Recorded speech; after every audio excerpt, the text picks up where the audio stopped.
I would be more offended by words like, you gonna be paid less.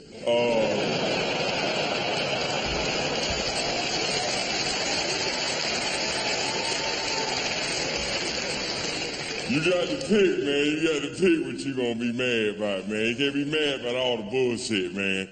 And like, I don't know, I feel really weird about it sometimes. Like for instance, I know that, you know, words, we need words. Words are crucial.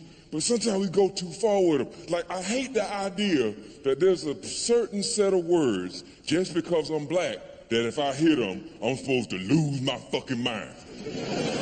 I'm supposed to de-evolve as a human right before your fucking face. Because I've heard these words. And you do know that words are like sounds. They're just sounds. I was walking with a buddy of mine, right? English, black. This is a couple of years ago. Late Saturday night, London. We walking down the street about 1:30 in the morning. 5 drunk English white dudes walking towards us. And I know they was English because they're, oh, you fucking twat. You wanker.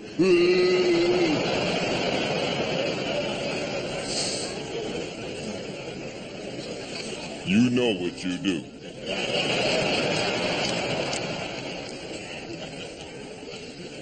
And my buddy was like right here, and as they walked past us, he heard one of them say, Black Boston. And my friend went nuts. Reg, you fucking hear that? You hear that? You called me a black bastard. Let's go fuck him up. Let's go fuck him up right now. I said, okay, we can't go fuck him up. But first, let's remember that at the time of your birth, your father was mysteriously absent.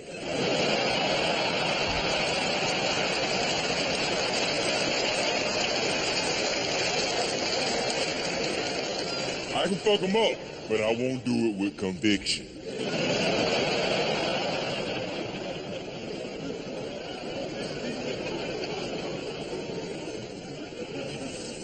And we've been taught in the last few decades that we had a right to be upset if we're not respected in a certain way, and that's true, but it can get in the way of actually just solving problems. Just how you meet people, just because sometimes to get on with people, you got to come where they at. You can't always make them come where you at. Like, I was in Ireland, and I had, done a gig, and I was outside having a smoke, a couple of friends around. This drunk Irish dude, short, walks right past us, freezes, and walks right up to me and says, geez, you're a big mean-looking cunt.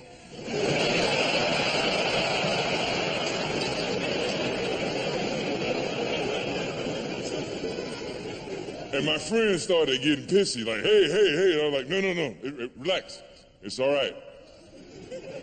I speak Irish.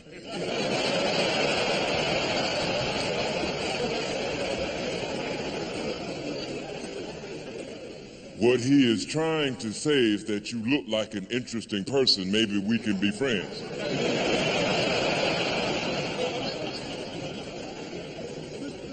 So I said, how you doing, you drunk patty bastard? And he went, hey.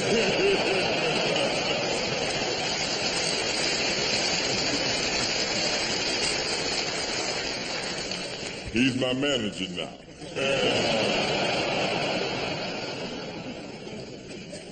And I was drinking with him later, and he said something to me that a lot of white Irishmen have said to me since. And they say it warmly, like you should be charmed or something by this. He says, hey, Reg, Irish people are considered the niggers of Europe.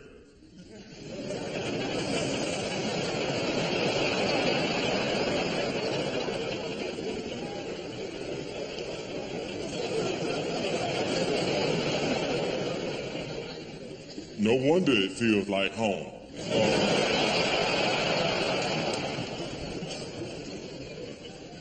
I told my dad that shit, my father, 92 years old. I said, hey, Dad, Irish people are considered the niggers of Europe.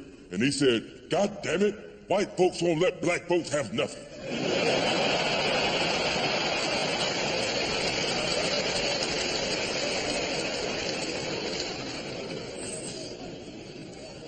Oh, man.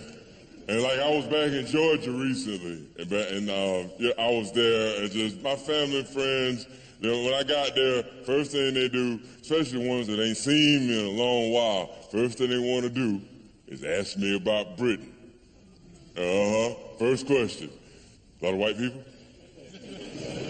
I bet it's a lot of white people over there. A lot of white people? I bet it's a lot of white people. A lot of white people? And I say, man, this is where they make white people, man.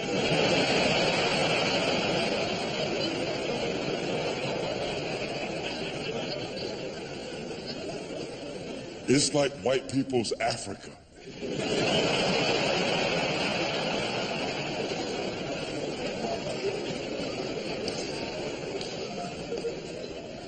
And then, of course, the next obvious question is it racist?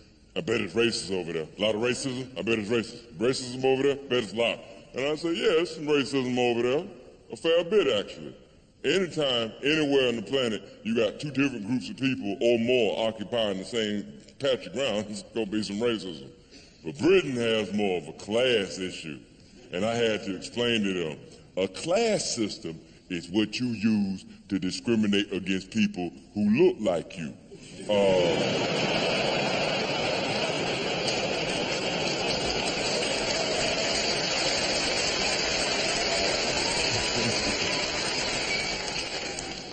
It's genius, man, fucking genius. Back in the States, we still use that old-fashioned color thing, but over here, state-of-the-art discrimination. And then, of course, they always ask me, any Mexicans over there? Yeah, but they call them Polish people.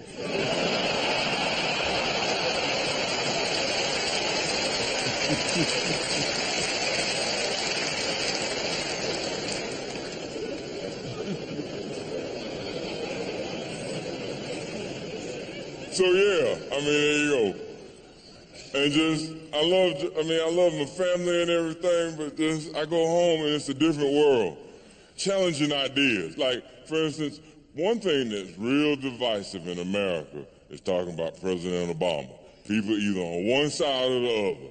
And just, the people, there's a group of people that hate everything that Obama does. You know that sort of right-wing, Tea Party, Fox News group of people, they hate everything he do. He could chew some gum and throw it on the ground and they go, see, I told you he's socialist.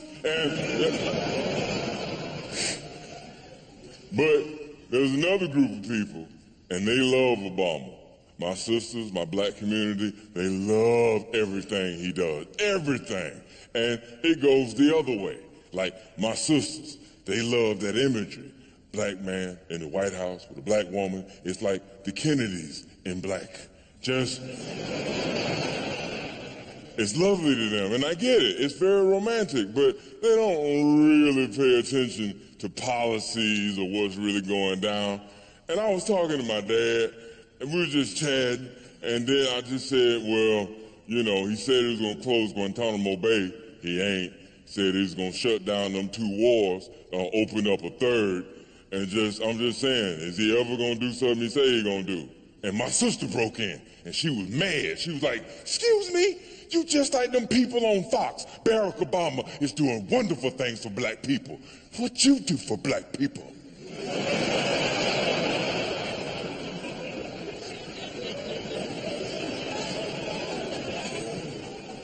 I said, well, I try not to eat fried chicken in front of white people.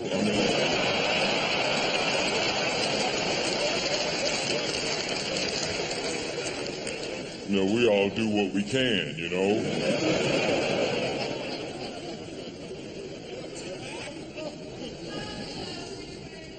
Thank you, sweetness. I sure appreciate it. That's why men get in the show business, baby.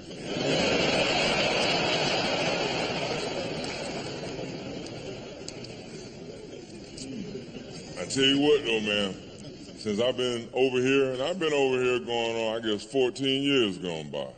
Been here, and I have to be honest, I have met a lot of white people. I mean, a fantastic amount of white people. And most of the white people I've met have been wonderful, fantastic. In fact, I would say 72.3% of the white people that I've met have just been stupendous, world class. Britain does white people very well.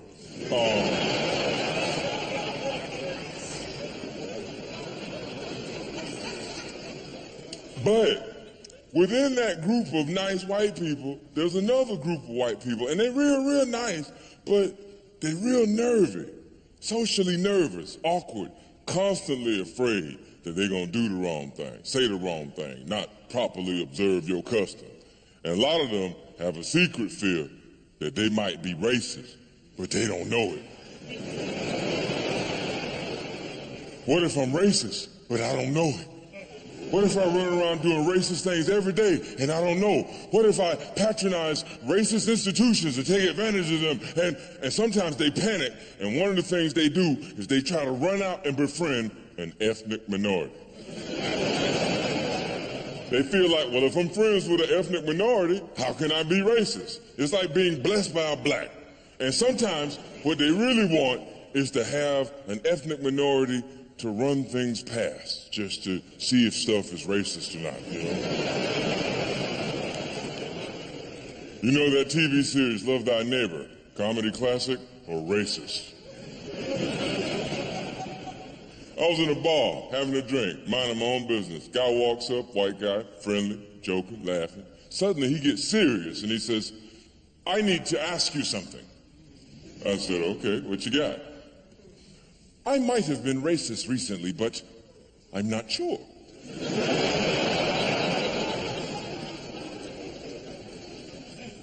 I said, all right.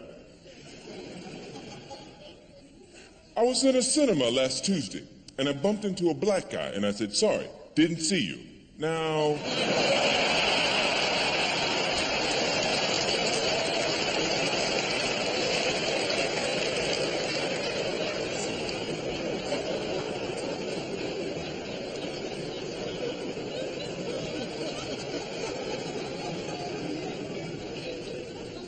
You tell me, is that racist? I'm like, fuck man, I don't know. Was there hatred in your heart when you said it?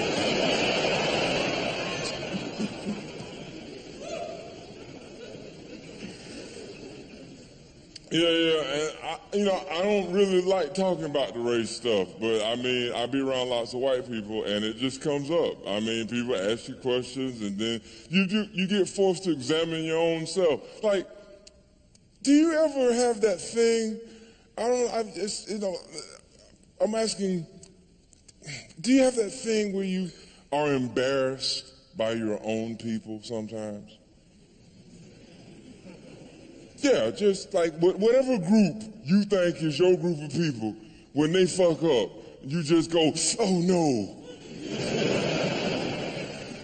Sometimes I'll be back home watching the news and it'll be like, coming up in 10 minutes on the local news, an assailant breaks into a bank and shoots 6 people and robs a liquor store. Details at 11. And there's a part of me, a genuine part of me that falls to the TV and goes, please don't be black.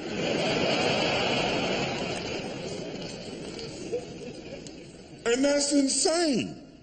I mean, in the sense, you have to feel like that, I guess, if you love your people, because if you love your people, then the flip side is a shame. But, people you don't know, and just sometimes I catch myself being possessive about black people. Like they mine. Sometimes I get mad, sometimes I get happy, and that got me in trouble one time. I got booed off stage in Germany. Military gig. And let me say, thank God we have a military. Thank God we have somewhere for these motherfuckers to go.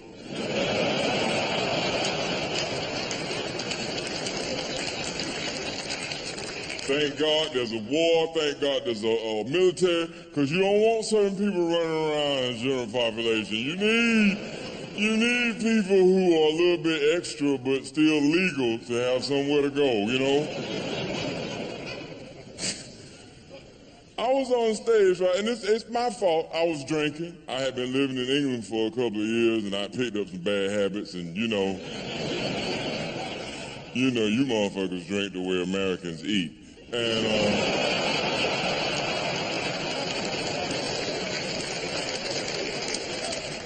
a whole nation of people who, before they go out for an evening of drink, they have a drink.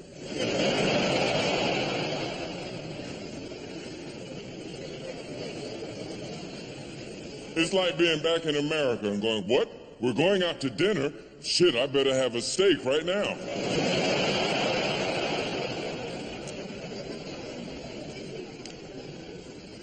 I'm on stage, right? And I'm doing the gig, and I'm drunk. Alcohol is kind of new to me. I've been experimenting, and I'm drinking like Jack Daniel's shots, chasing it with a pint of cider. And but I'm stoned over. I'm stoned, boy. I'm surprised how coherent I remain with this concoction. Not as much as I thought it turned out, but I was on stage and the audience, about 200 people, mostly white, sitting in the audience, and I'm kicking it the first 3-4 minutes when all of a sudden about 10, 15 black people come in. They come in late, noisy, just, not like, excuse me, just like, what's up, girl? This shit better be good. I ain't wasting my Friday night with this bullshit. Just like there's not a show going on. And all of a sudden, I started feeling embarrassed. And it was stupid. I don't even know these people. But I'm embarrassed because, like they're a reflection of me. They coming in noisy and aggressive and just putting off the rhythm of the show. Plus, they're late. And there's that stereotype. Black people can't be on time. CP time, colored people time. And I hate that fucking stereotype. Even though I'm often late myself.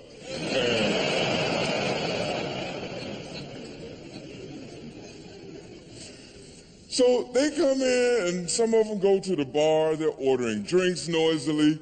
And, all that Jack Daniels I was drinking said, hey, these your people. I think, it's up to you to do something about this.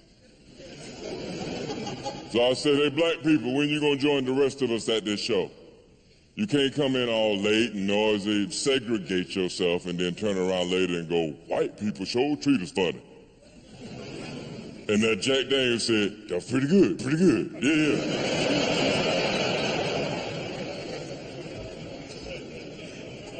It's all right. Next time, make it funny. But I saw some of the sisters at the bar, and they was giving me attitude like,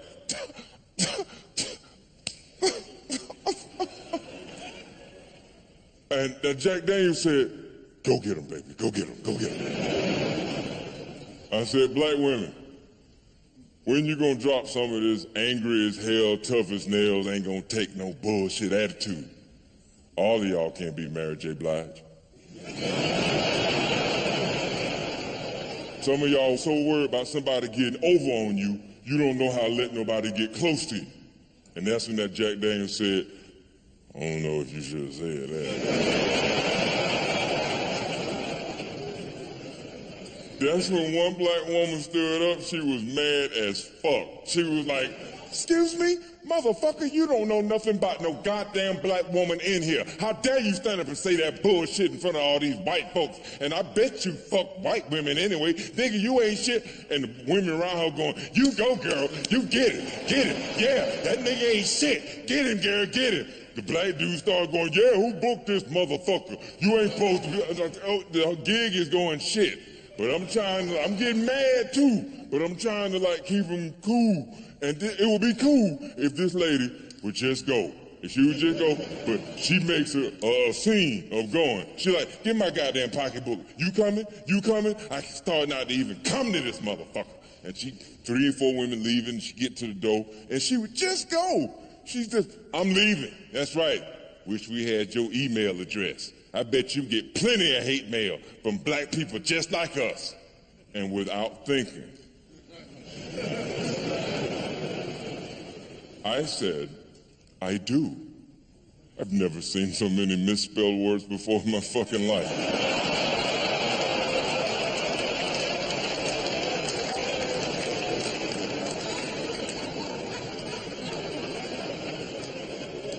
And that's when the gig went bad. I had a military escort out of the building. And I got home, man, I got back to the hotel, I was on the phone, I was like a little bitch on the phone to my parents. I was like, Mama, they was throwing stuff at me.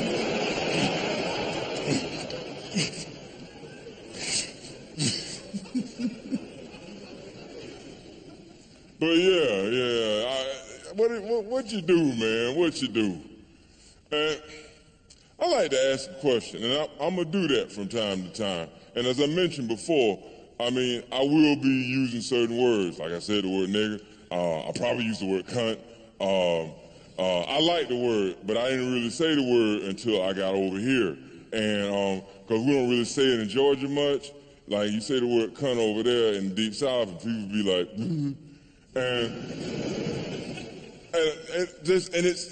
it's plosive. It's one syllable. The motherfucker knew what you meant when you said it. I love it, man. And I forget sometimes that everybody don't feel like that. And so I was on the phone, and my buddy Steve, you know, I was on the phone talking to my dad, and my dad's 92 years old, and just me and him cool though, like he's my best friend. And I was like, yeah, Dad, I'll be home, man, but I gotta do a corporate thing for these cunts. And Steve said, you talk to your dad like that? I said, oh, I don't think he really know what that means. I said, hey, Dad, do you know what a cunt is? And he said, some kind of raccoon or something, ain't it?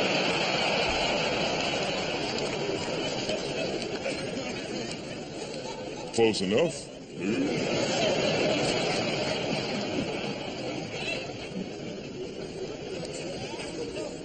How you get into it with people is really, really important. How you start off, just how you talk, man. Just like, I'm not dating right now, and I'm not really having sex right now either. And I'll tell you why. I made a decision about 6 months ago. I made a decision. Most of my dating life, like all the dates, the sex, the relationships, any chance at any of those things, all happened because I initiated. I did the asking. Tired of asking. Been asking for the last 30 years. I feel like I've been on a 30-year audition. At some point, psychologically, you have to start to wonder, if I have to do all the asking, maybe I'm not worth asking. And you know what? For that reason, I decided that I'm not going to get into any situation until I am asked. And consequently, I'm not dating or having sex.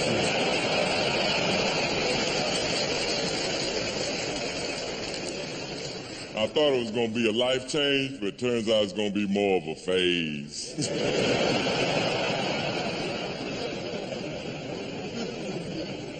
Hey, look, I got a question. By a show of hands, how many people in this room feel that it's fair to hold someone to something they said or promised during sex? Okay, a couple people right there. Who else? All right, right there, all right. All right, this lady here thinks it's fair. Okay, all right, who else? A few people, all right. Just not a lot of people, I can say. You know, not a lot of people feel like that so far. Okay, by another show of hands, how many people feel that it is unfair to hold someone that they said or promised during sex? Raise your hand if you think that's unfair. Ooh, okay. All right then, so I would say the least amount of people believe that it is fair to do that. The second most people believe it's unfair, and the rest of y'all just ain't having sex, I guess. I don't know. Just be surprised and pleased you fucking. I don't care. Excuse me, ma'am. What's your name? Hey, Sarah. How you doing? My name is Reg. Thanks for talking to me, Sarah.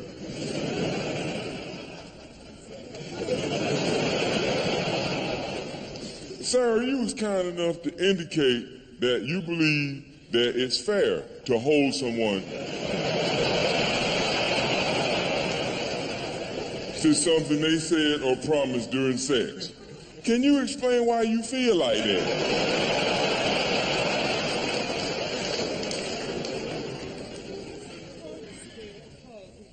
He promised you what? So this man next to you promised you a dog during sex.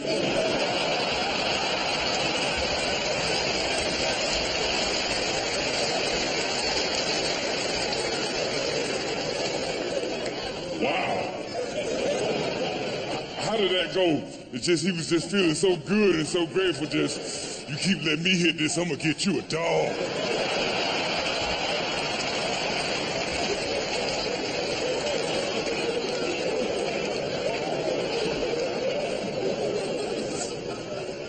Big old dog, big old fluffy dog.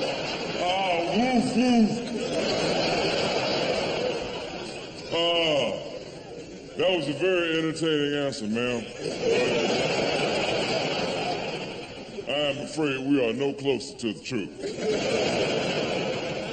Why is it you feel that it's fair to hold someone to something they said or promised during sex? Because he promised you a dog. Okay. Wow, okay. Well, that seems like that's about all we're going to get out you tonight. All right, move along here, nothing to see. Just, what's happening, man? That's your lady, man. That's your lady. You made that choice. All right?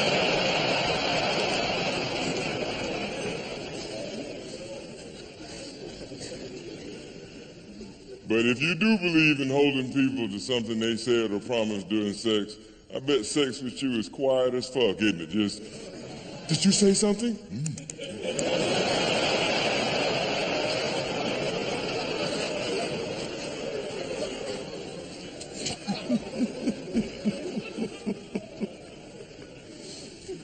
Just saying, man, I have this weird thing,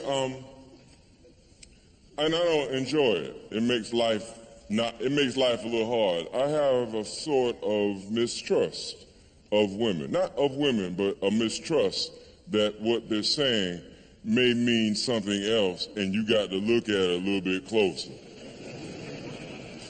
It's weird, because, my mother told me, she's like, she says, be careful, because girls, women, they're manipulative, and they switch the truth around, and they can be evil. I know, I'm one. I remember the first time I felt that mistrust.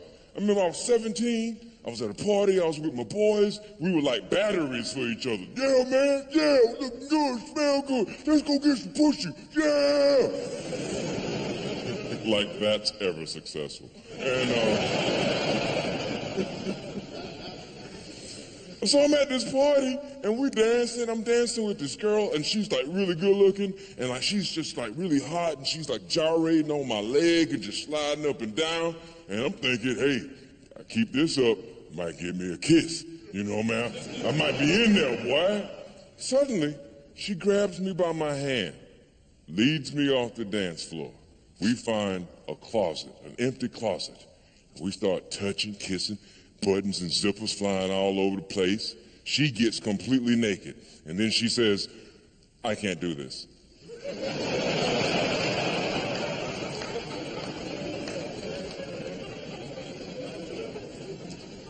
What that mean?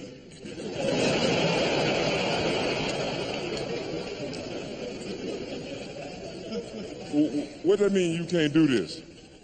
I'm sorry, I don't know you well enough. Okay, but fair enough, you don't know me well enough, but at the point she said this, I had 2 fingers in her pussy.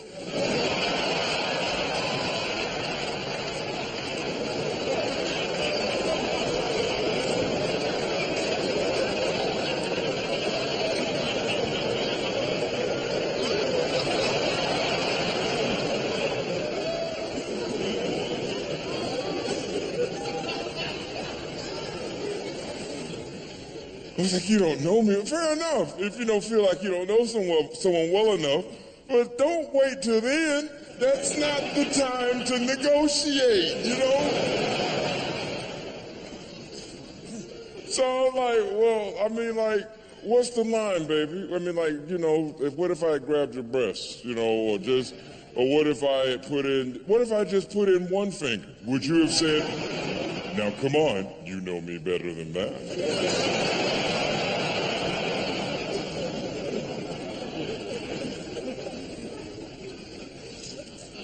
And I don't want to. I don't want to feel like that. I don't want to have a mistrust and everything, but just, like for instance, it's just, you don't know what a boundary is. Like, for a lot of women, like, women can change the course of conversation in a room. Like, four guys can be talking and they can be rough and just, and then a woman walk up and all of a sudden, yes ma'am, how y'all, come on in. No, is there anything I can get for you? No, you're okay. Just the presence can alter how men speak. And it's just, sometimes some ladies expect that. Some ladies need that. Like, all right, my last lady. No, fuck that, my mom.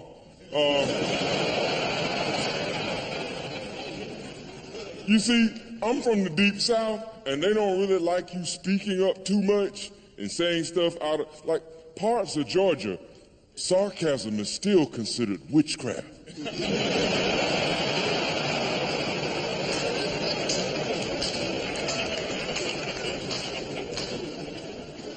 Just saying, man, and just, man, I got drunk on stage one night in Georgia, and all I was trying to say was that the Catholic Church is a political organization posing as a religious one.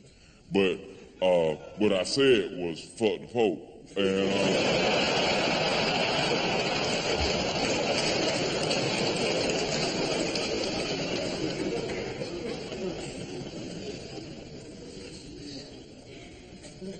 but one of the problems for me in relationships is the language. Just how specific are we going to be and how honest can we be with each other? Like, everybody like to say, oh, I'm honest, I love honesty. In the same way everybody think, oh, I have a sense of humor. Ha, ha, ha. No. Just like, for instance, like the English language is great because it's full of action, object, possession. But the English language is not real good for being specific with just one word. Like, there's a German word which means to enjoy someone else's misery. Who else but the fucking Germans to get that? There's a Russian slang word which means I love you, but I hate you in this moment. One word. And see, our language doesn't do that, and it should. There should be a word for something like, I know I just fucked up, but right now, I really need you not to give me shit about it.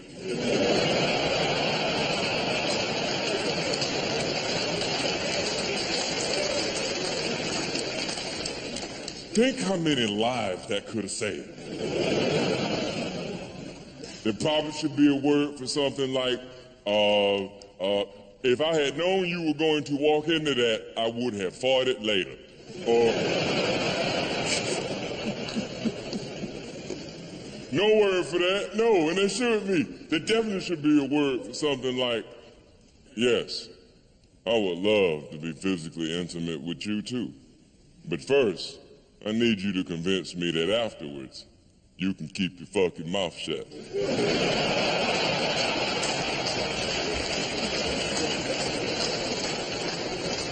Tiger Woods could have used a word like that.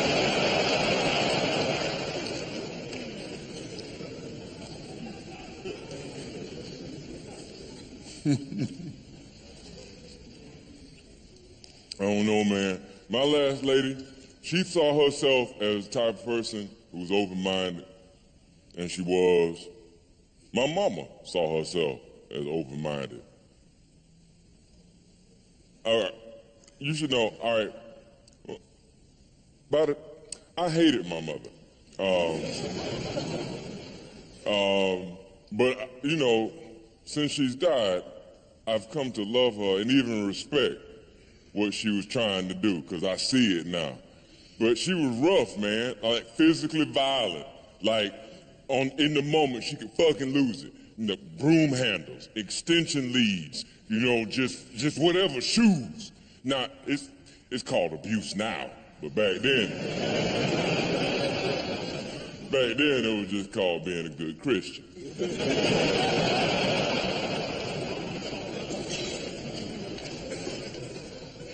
And she had this phrase that she would say just before she snapped. And if you heard it, that was your ass. Just, you don't seem to understand what I want from you. But you know what? I can show you better than I can tell you.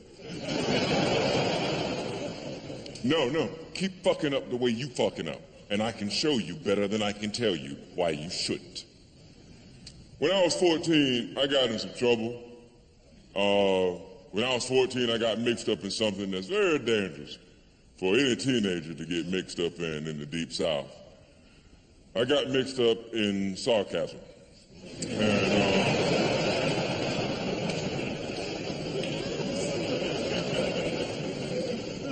tried it 1 or 2 times at first, just casually, socially, you know.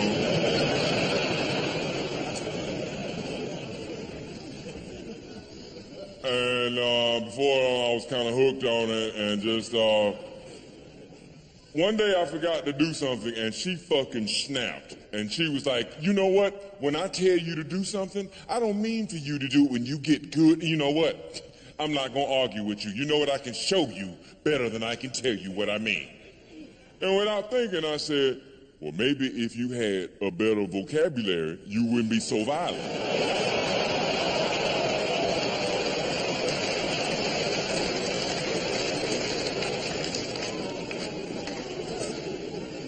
And you know, you would have thought she'd have said, that's an interesting hypothesis, son.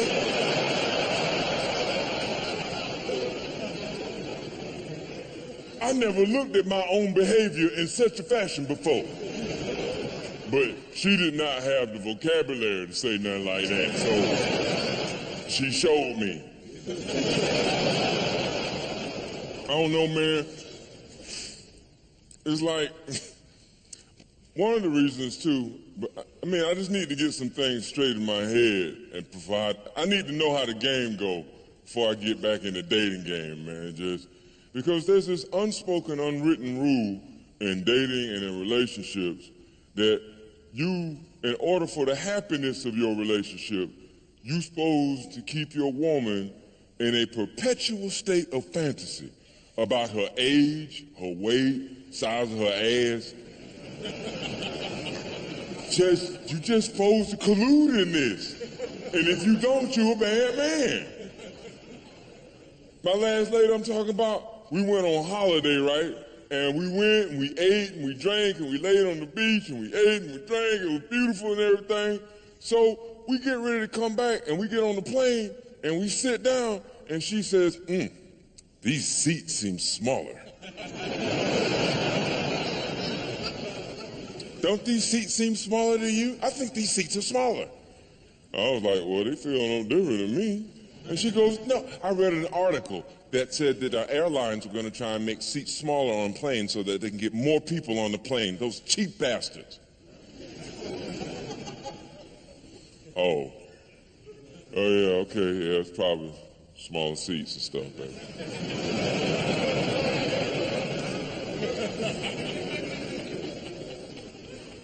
Why are you using that voice? What voice? That voice you use when you don't quite believe what you're saying. You know what I believe?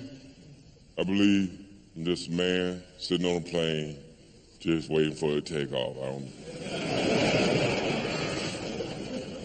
I'm not bothering nobody. I'm not fucking with nobody. You clearly think something. Why don't you just say it? Hey, I think, you know, we've had a nice trip. We've ate. We good. I think, you know, let's just keep making it good, baby. At least until we get home, you know.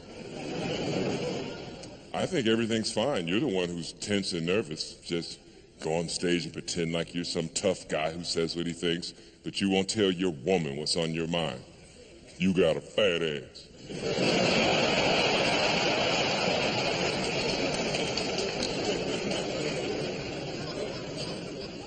You got a fat ass, and frankly, I think it's beneath you a woman of your intelligence and education, pretending that the airline is engaged in a conspiracy to put more seats on a plane rather than admit you don't ate your ass fat.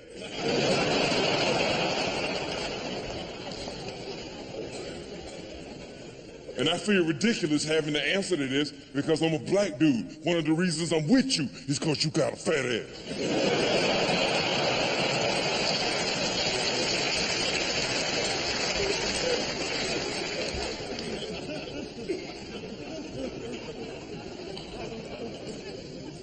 I'm always amazed too, like when people get offended by comedy. Like, you know, just a comedian said something or just, I mean, come to a comedy show and get mad. You know, I had a lady storm out one time, just, you sexist pig.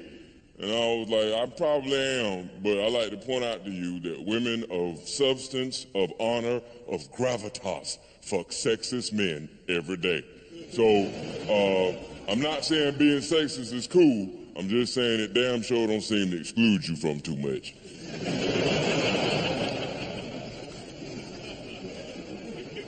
But how do you get offended at comedy? How do you come to a comedy show and get offended? How do you come to a comedy show and bring your most sensitive self?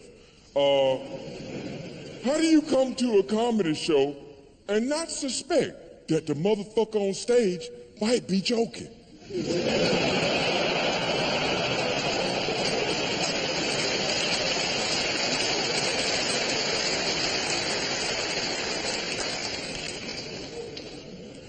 My last relationship, great lady.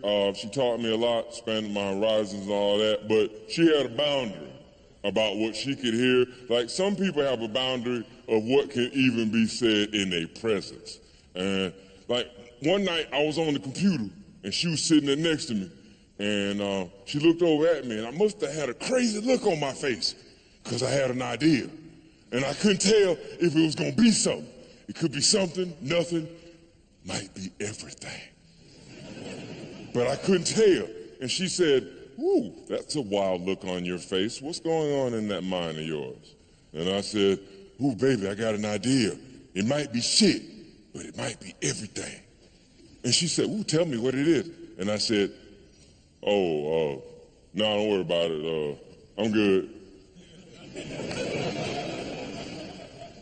She was like, no, tell me, just what is it? And I was like, it's just an idea, but it's a rough idea, and it's the kind of idea that could offend a lot of people if they're thinking the motion of it.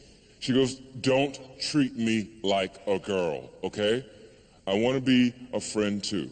I see the way you talk to guys and your friends and your male comedian friends. I don't want to just be something you touch and protect. Come on. I said, okay. And that's just a theory. But maybe it's possible that rape was a necessary part of human development.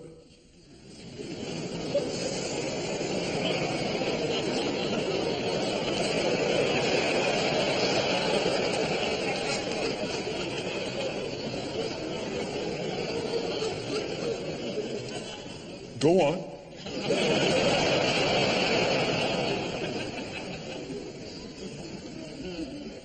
I said, okay, back with the caveman, back with early man, back before there was written language, back before there was an alphabet, back before there was even an agreement about what a grunt would mean. There could not have been chat-up lines. There could not have been some way to subtly suggest to someone, hey, baby, why don't you come on back to the cave with me, you know? Have some pterodactyl juice. And I got this new thing called fire. At first, it's scary, but I think you're gonna like it. There was no way to do that. There was no way to, have sex in that way, i.e. propagate the species. So if you were going to have sex, you probably had to do it by grabbing some woman by her hair and dragging her into a cave. And this is probably where the term pulling comes from.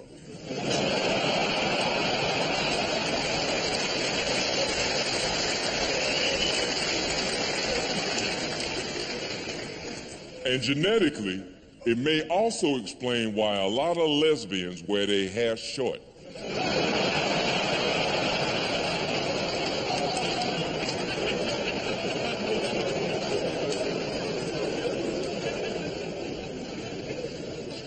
And over time, as mankind developed language, i.e. the ability to ask for what he wanted, then rape began to go out of style. And you know, you would have thought she'd have said something like, well, that's an interesting hypothesis, Red. I had never looked at unpleasant human behavior in that light before, but she did not have the vocabulary to say nothing like that in this instance. She was like, really? Okay, fine. You know, I'm just a little tired of men, particularly male comics, being so cavalier about women's issues. You know that rape is the worst thing you can do to a woman? I said, okay, calm down. Not true, but calm.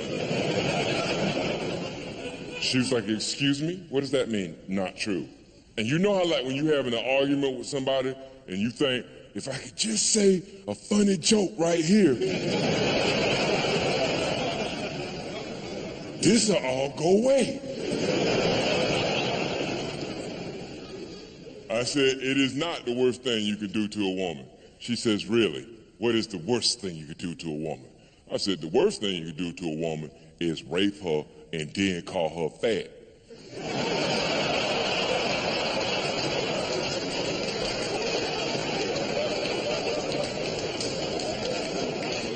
I am not recommending anyone do this. I am just saying, on a scale of what's bad to worse.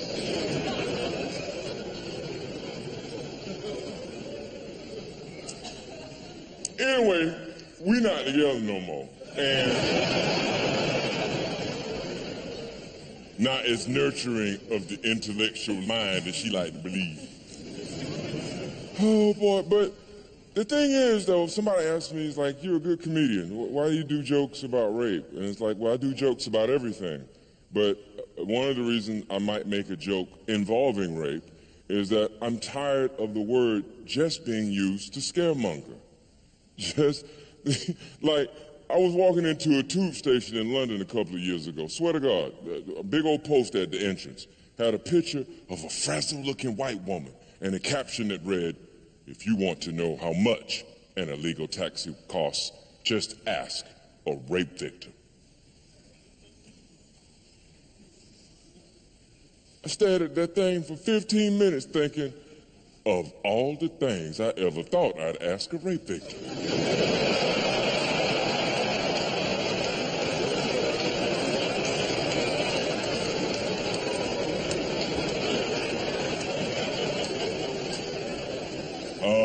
Excuse me, ma'am. I can see you just been raped, but I'm trying to get from Walthamstow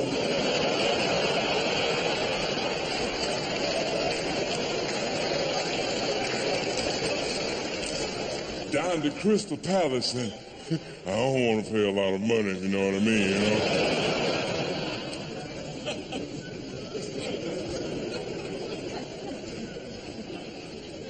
I look around the audience and I see a few people who didn't laugh at that joke, and some of the people who didn't laugh at that joke, they didn't laugh because they feel that certain pieces of subject matter should not be available to comedy. So to show their disapproval, they withheld their laughter. But take it from the rest of us who did laugh, it was fucking funny.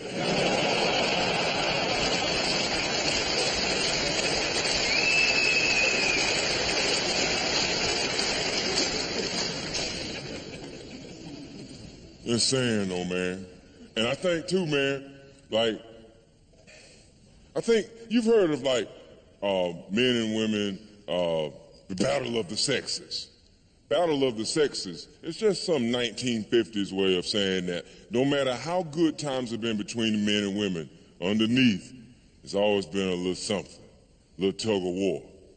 And I do believe that language and just talking things through can solve our biggest problems. As long as you don't bring all that emotion and represent your group and represent your class and your gender, just solve the fucking problem. Like cheating. Cheating in relationships, I hear consistently about men, is one of the worst problems. It's the scourge of the relationship world. Okay, well, we can solve this by just talking about it. Cheating does not start when you touch somebody. Cheating starts in the mind and in the heart. And it's in the secrecy that a little bitty old regular human desire can become a full-blown fantasy. But if you talk about it, shed the light of day on it, then that shit just scatters like a room full of rats. But you got to be mature to have that kind of relationship. You got to be able to talk things through. And fellas, if you're looking for that kind of lady, just you got to be careful, because some women's boundaries vary. What one woman cool with, another woman ain't. But you can test her. Maybe you holding her in bed late at night in the dark. Y'all just talking about the past and getting to know each other even more deeply, more intimately. And just kind of drop in the conversation something like, yeah, when I was 12, I put some firecrackers up a dog's ass.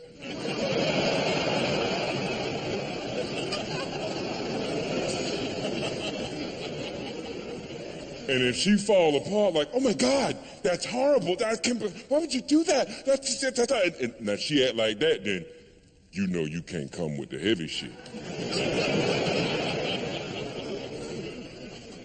But if she cool, and she keep talking in a cool way and, you know, y'all all right, then y'all have a chance to have a mature relationship where y'all can talk things through without your bullshit getting in the way.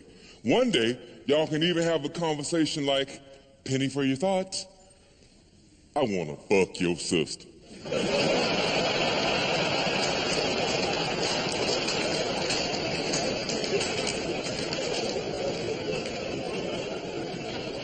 And if y'all have a mature relationship, she may say something like, okay, but I'd like to point out to you that if you were married to my sisters, you would want to fuck me. And if he's a mature man, he'll go, so you saying that variety in vagina is an illusion, and it started in my body by that biological selfish gene bullshit. Thank you, baby. I'm glad I'm with you. You explain shit to me. That's right, baby. I ain't gonna fuck your sister, baby. I'm back, baby. I'm back. Oh.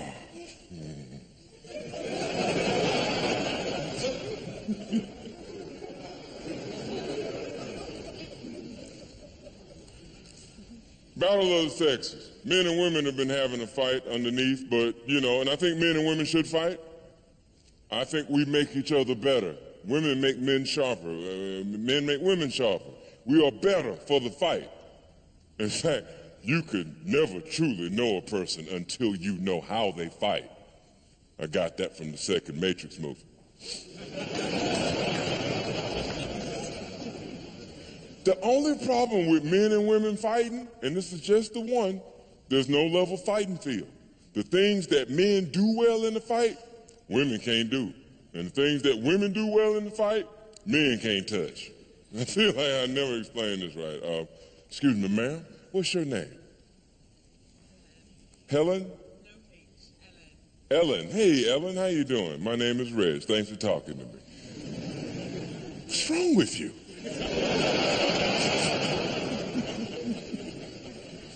Now, Ellen, and this is not going to embarrass you, but you are a young, attractive woman. And for this reason, I presume you possess the ability to emotionally manipulate me.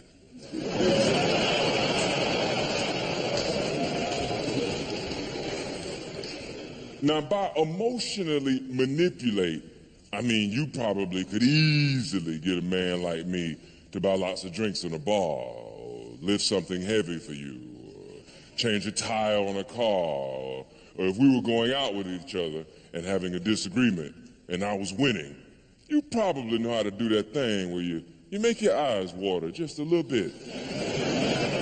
And then you stop talking for a long, long while. And then suddenly, magically, you win. Now,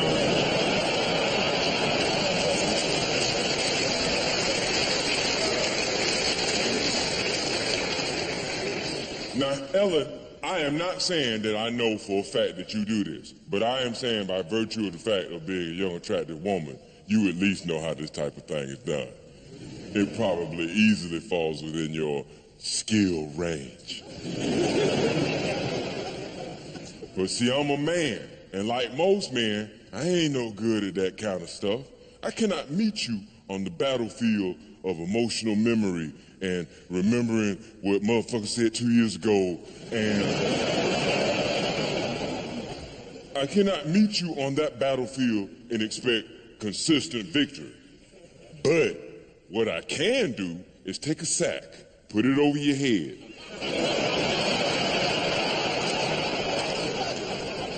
and shove you into the boot of my car.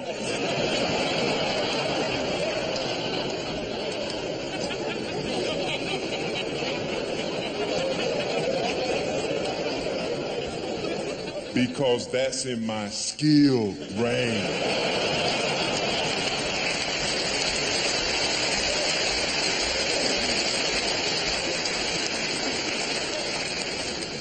See how much better things are when we talk about? See that? I have to say in advance, yeah, I mean, I think marriage is wrong. I think it's slavery. I think it's true for everyone involved, but especially men. In fact, I don't even react well. You know, you're supposed to be happy when you hear about somebody getting married. I don't. When somebody says, hey, Tommy's getting married, I'm like, oh no! He was so young.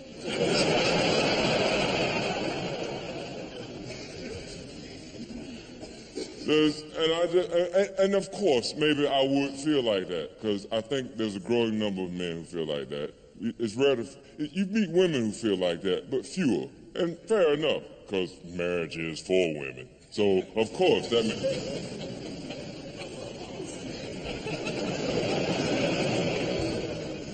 Marriage is a legal contract that ensures a woman some measure of protection in case your man dies or wakes up one day and don't like you no more.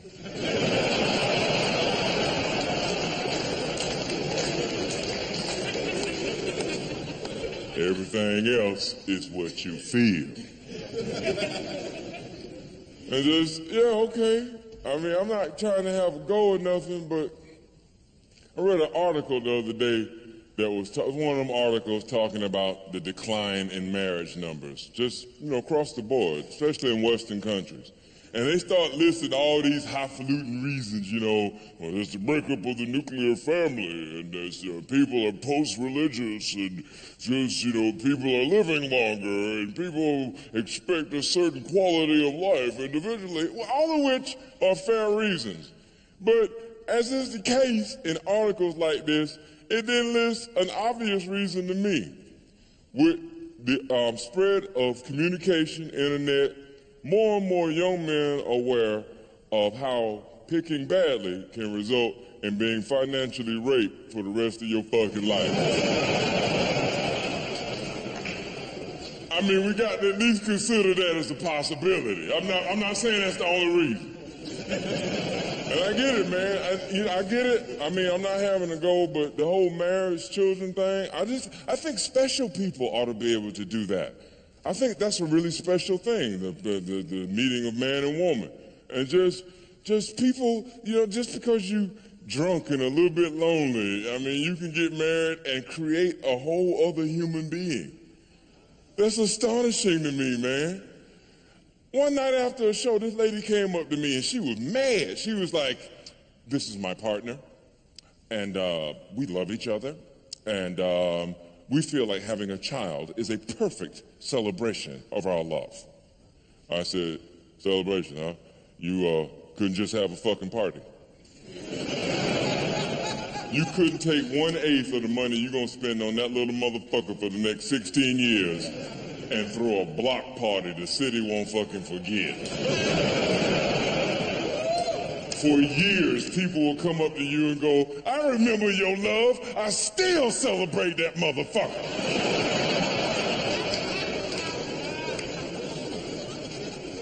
I was talking to my brother recently, and see, I think he got into this trouble because he said dumb in specific terms. He split up with his old lady, and they broke up vicious. I mean, it was hateful, lawyers and all that. He came over to the house one day, and I hadn't seen him in ages, and I was like, hey, baby, how you doing? And he's like, I can't stand her. I can't fucking stand her. I hate her, I hate her, I hate her. I was like, who?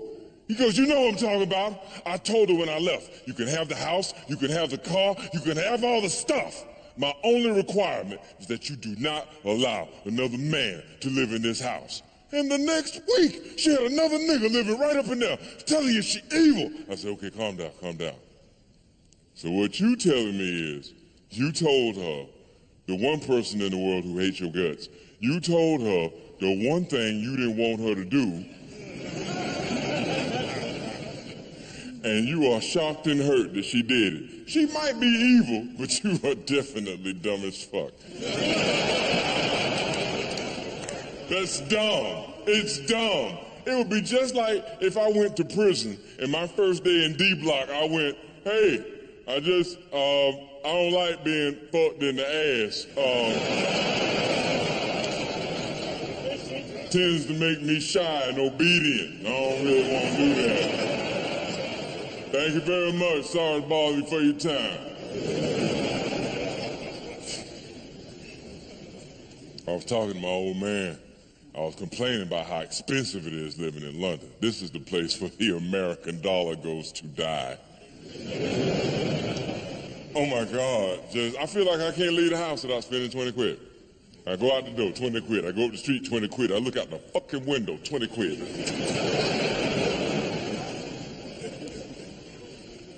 And I was saying to my dad, I was like, Dad, it's just expensive, man. It's just killing me, man. I feel like I'm being financially raped every day. And he says, well, your problem is you don't understand world economics.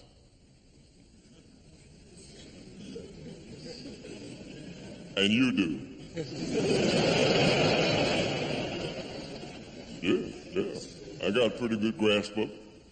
I said, okay, what you got? He said, okay, well, basically, there's a man whose face and name you don't know. He got his hands wrapped around your nuts. There's another man whose face and name you don't know. He got his hand wrapped around last man's nuts. And there's still another man whose face and name you don't know. He got his hand wrapped around the last man's nuts. And this nut holding going on all around the world. And when one of y'all sneeze, everybody's nuts hurt.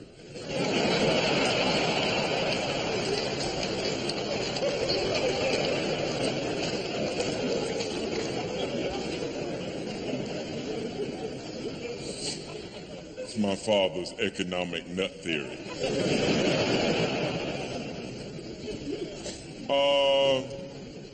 Me and Steve, we got drunk one night, a little bit high, being on the road. One thing led to another.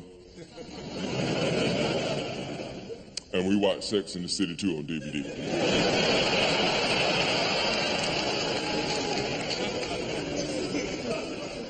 I know. I'm saying. My sister stuck it in my bag. She was like, this will like humanize you more because you like not dating or touching nobody. I was like, fuck you. And Steve and I, we just be like, fuck it. We ain't got nothing else to do. We're in Norwich. And, you know, we just... Why not? I don't know if you've seen this movie, but oh my God. I don't know the characters' names real good. One of them narrate all the time. I just call her narrator girl because she be talking even when you can't see her.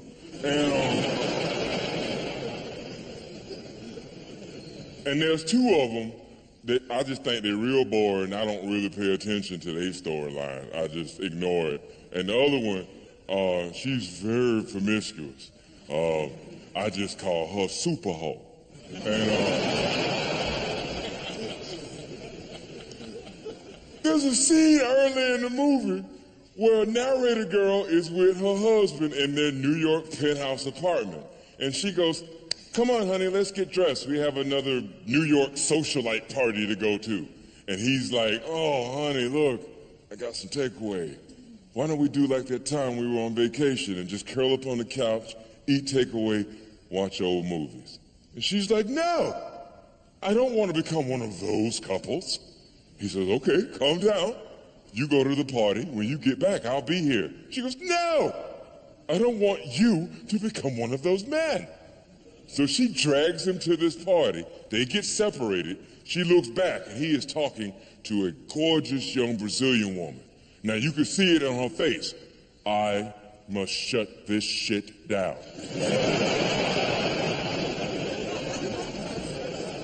And she is over there, and she is nice, like, hi, how are you? She's what we call in America, nicety. She shut that shit down. I mean, like Ben Kenobi in the Death Star just shut down.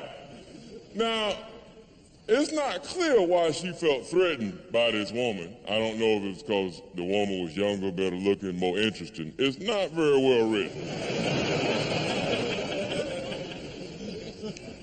When she gets home, she starts giving her husband shit. She starts giving him shit for just talking to this woman. And she's just like, oh, you hurt me. It's just, why would you? It's just... And he's like, honey, no, it's not like that. You're overreacting. Not once does he say to her, you mad? You have room to be mad. There's plenty of room in this relationship to be mad. But before you continue being mad, I'd like to make 2 points. First of all, I did not touch that woman. I did not exchange numbers with her. I did not put my nuts on her chin. Second, if I had been left alone to sit on the couch and eat my burger watching this movie, I wouldn't have even met that motherfucker.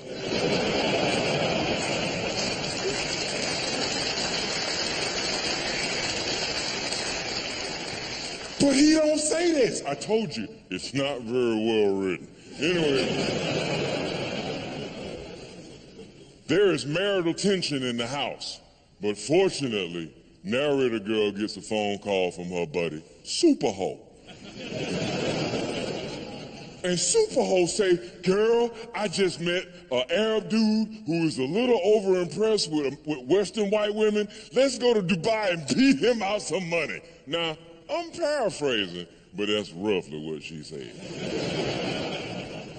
So they go off to Dubai and everything. Now, this is the only part of the movie I feel was well written and well constructed.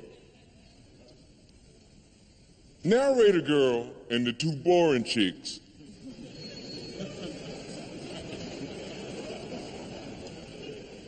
they pull Superho to the side and they say, now look, Superho.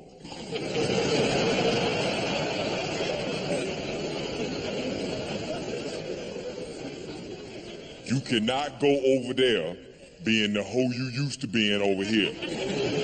Them people got different rules. They don't play that shit. They chop off heads and hands. Don't go over there hoeing like you normally do.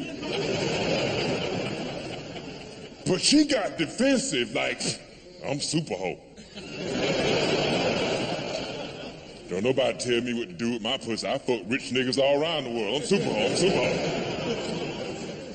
And she didn't seem to see her vagina as a part of her body or a piece of genitalia, but to her, it seemed to represent freedom and empowerment and equality. And she was going to use this to challenge Islam.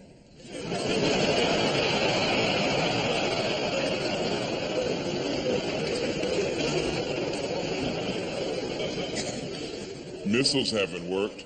And so,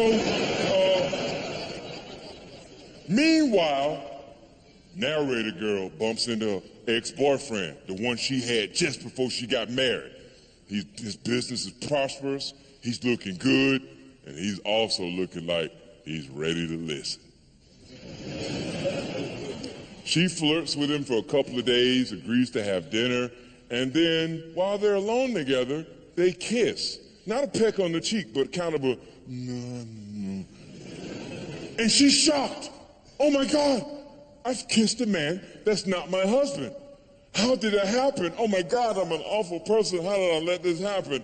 I mean, I'm a columnist in New York City about relationships and sex, but I'm completely surprised that my ex-boyfriend came up along during marital trouble and I wanted to fuck him. What a surprise! So she decides to tell her husband. And her friends are like, don't do it, don't do it.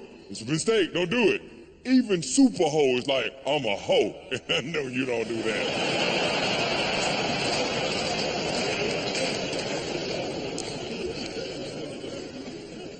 But she do. She call him, he cold, he hang up.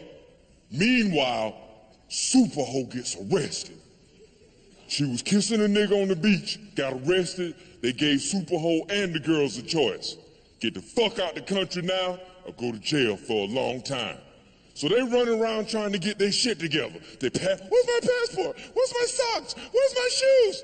Not once do they get mad at her for ruining their vacation. In fact, they downright chummy with her. They're like, go you.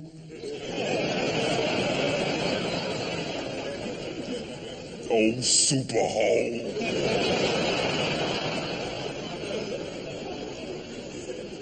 You and your crazy pussy, oh.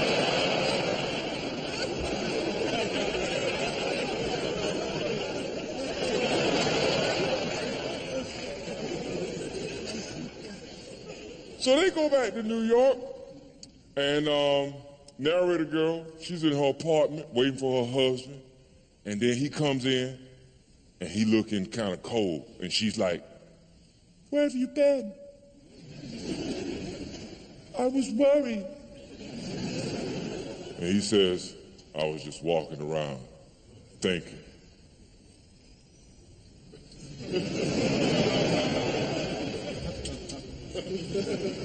He didn't do that, but that's what I would have did.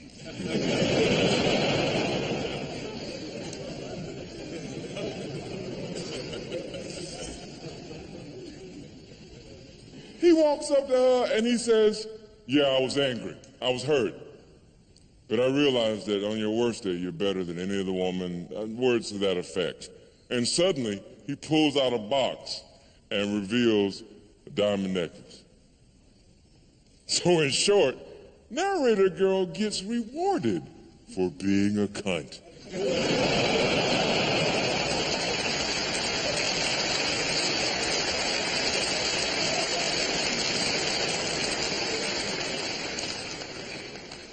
I look over at Steve and I'm like, do you see this shit? And Steve is like going, ooh.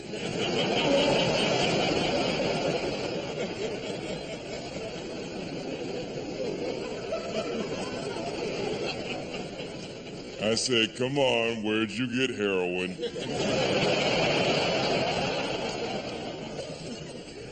He says, it came with the DVD.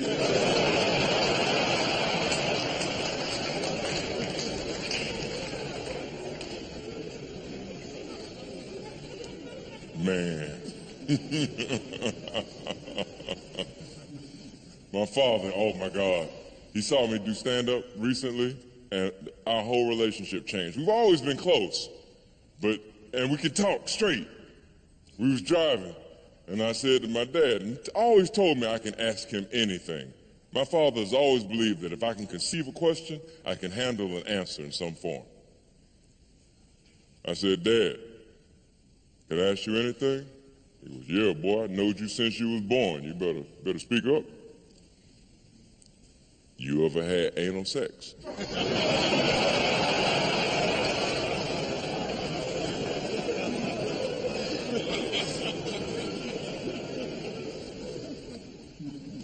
What's that?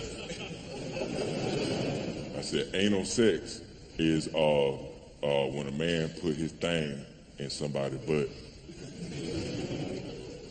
No, boy, I ain't never really thought about doing nothing like that. I have to say that don't mean nothing to me. Why, that means something to you? I have a modest appreciation of it. Well, that's all right, boy. Ain't nobody got the right to judge you for that. everybody got their own thing when it comes to sex. Some people can only do it missionary style in the bed at night. Some people need to dress up funny. Some people need to be cussed at. Some people need complete silence. Everybody got their own thing. And then he says, I have let a few men suck my dick though.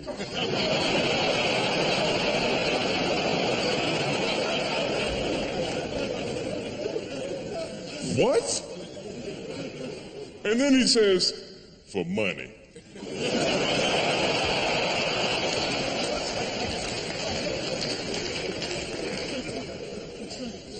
What man sucked your dick for money? It's back in the 50s. I was working on the Marine base. Dudes there from all over the world. Just, talking with them and stuff. We'd be joking, laughing. Sometimes they catch you leaving the bar. Sometimes they catch you in the bathroom. Hey, dude, man, you funny guy, man. You was really making me laugh, crack up over there. And, man, you seem very open-minded. Hey, I want to ask you something. If it's not your thing, you tell me. And, hey, I'll go somewhere else. But I got paid today, and I feel crazy, man. I want to do something crazy. I want to, smash windows or, paint a building or, I don't know, suck a black guy's dick. I don't know.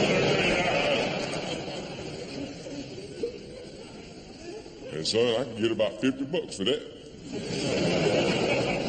Money went towards our first car.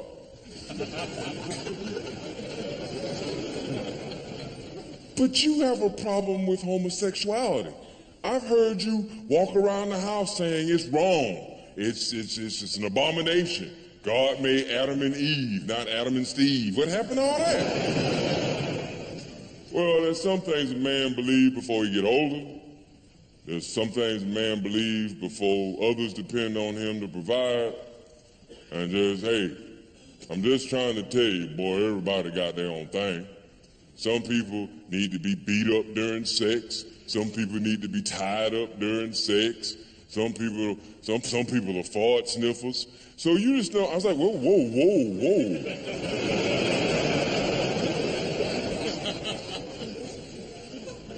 Did you just say fart sniffers?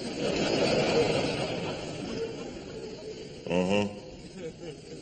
What is a fart sniffer?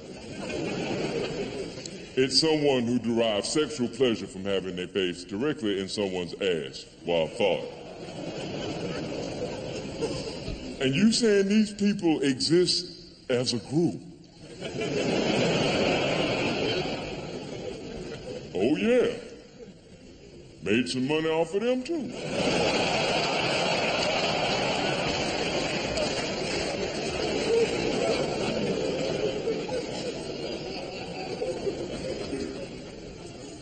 How do you make money off of fart sniffers? I was working at this hotel, and there was this bus boy named Rico, and he was a hustler, and he used to get me little side money. Like sometime he'd come to me and he'd say, there's a man in 812, he want some girls. Or there's a man in 5B, he wants some after hours liquor. And this particular day, he came up to me and he said, come here. I got a white man up here who want a nigga to fart in his face for $80. I'd do it, but I'm constipated.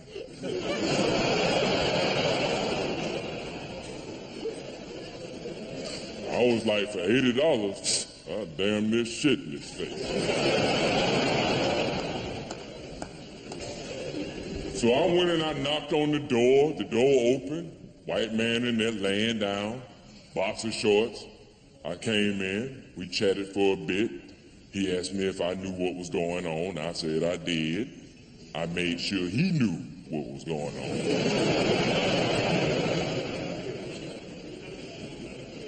He said he understood. And then he said, well, let's get them clothes off and get on over here. And I took my clothes off and I went and parked my ass right on top of his face. And I didn't stay there long enough to crank off 2 or 3 good ones. And then he sprayed himself, and then I got up and put my clothes on. He gave me my money. The whole thing took about 15 minutes. Easy money. That's when I stopped the car and I got out.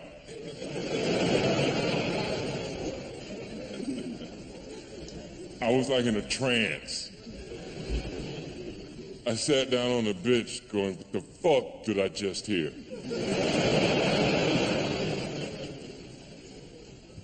I remember there was a joint in my pocket, and I started to light it, but then I thought, he don't really like weed smoking. If he smell it on me, he'll get...